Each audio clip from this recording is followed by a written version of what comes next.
Colossians chapter 3, verses 1 through 4. If then you have been raised with Christ, seek the things that are above, where Christ is, seated at the right hand of God. Set your mind on things that are above, not on things that are on earth. For you have died, and your life is hidden with Christ in God. When Christ, who is your life, appears, then you also will appear with him in glory. Hey family, we're encouraged today to seek heavenly things, to set our minds on heavenly things.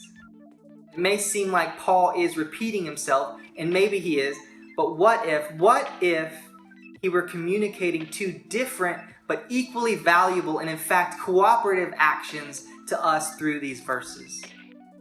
First, he tells us, seek.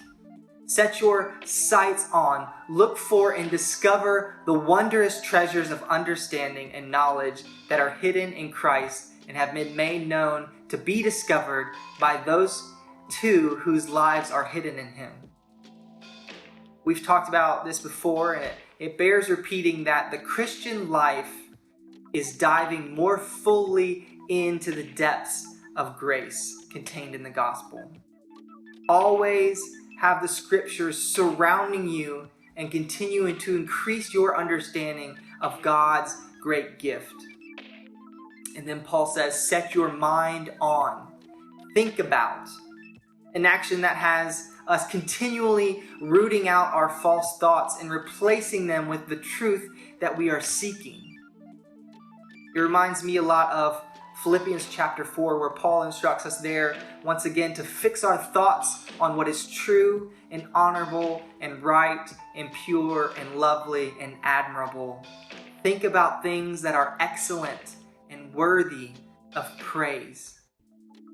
As we actively seek and think about heavenly things, Jesus will begin to dominate our thoughts, to fill your life.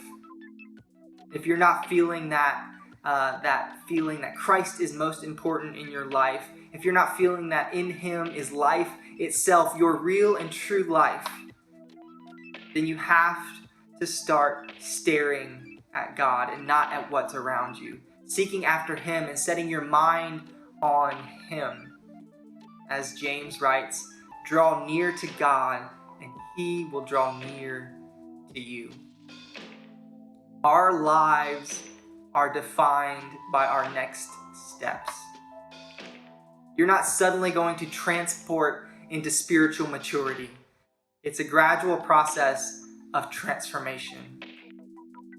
So what are your next steps toward Jesus right now? Let us know what your next steps towards Jesus are in the comments. We can help one another to grow to full maturity. That's what Colossians is about. We'll see you tomorrow.